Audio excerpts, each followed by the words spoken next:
पावसाचे दिवस पाहता पोलीस भरतीच्या मैदानी चाचण्या 2 महिने समोर ढकलण्यात याव्या या मुख्य मागणीसाठी पोलीस भरतीसाठी इच्छुक उमेदवारांनी अकोला जिल्हाधिकारी कार्यालयासमोर घोषणाबाजी केली। पावसाळ्यात या चाचण्यांदरम्यान उमेदवाराला दुखापत झाल्यास याला कोण जबाबदार राहणार असा सवाल देखील या इच्छुक उमेदवारांनी उपस्थित केला आहे। पोलीस भरती समोर गेलीच पाहिजे, पोलीस भरती समोर गेलीच पाहिजे। विद्यार्थ्यांचं भवितव्य धोक्यात आणू नका, पोलीस भरती समोर गेलीच पाहिजे, पोलीस भरती समोर गेलीच पाहिजे, पोलीस भरती समोर गेलीच पाहिजे। त्याला मागणी आहे की पोलीस भरती 2 महिने पुढे गेली पाहिजे।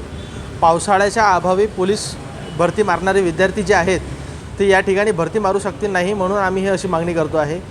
याचं एक असं कारण आहे की ज्या ठिकाणी विद्यार्थ्यांनी फॉर्म भरलेला आहे त्या सर्व ठिकाणी आज पावसाची परिस्थिती निर्माण झालेली आहे आणि जर 1600 मीटर 100 मीटर आणि गोळाफेक या सर्वांसाठी आम्हाला मैदान मोकळं लागतं आणि जर मैदानच मोकळं नसेल, त्या मैदानामध्ये पाणी साचलेलं असेल तर या मुलांनी 1600 मीटर भरती कशा प्रकारे मारावी हा सगळ्यात मोठा प्रश्न आहे। जर शासन म्हणत असेल की आम्ही रोडवरती 1600 मीटरची भरती घेऊ, तर या 1600 भरतीच्यामुळे म्हणजे विद्यार्थ्यांना सीन पेन आणि जर एखादा हाड मुडीचा प्रॉब्लेम जर झाला असेल तर याची जबाबदारी शासन जर घेत असेल तर याच्यात काही हरकत नाही, परंतु याच्यातलं कोणत्याही प्रकारचं क्लिअरिफिकेशन शासनाने आजपर्यंत दिलेलं नाही। जर असं सगळं होत असेल तर बाकीच्या 3 घटकामधील जे शासनाने म्हणजे पूर्ण 4 घटकामधील फॉर्म आम्हाला भरण्यास प्राधान्य दिले होते, एका घटकाच्याने जर विद्यार्थ्यांना इजा पोहोचत असेल तर बाकीच्या 3 घटकांचा शासनाने विचार न करता ही भरती पावसाळ्यामध्ये नेमकी का बरं सुरू करताय हा सगळ्यात मोठा विद्यार्थ्यांसमोरचा प्रश्न आहे।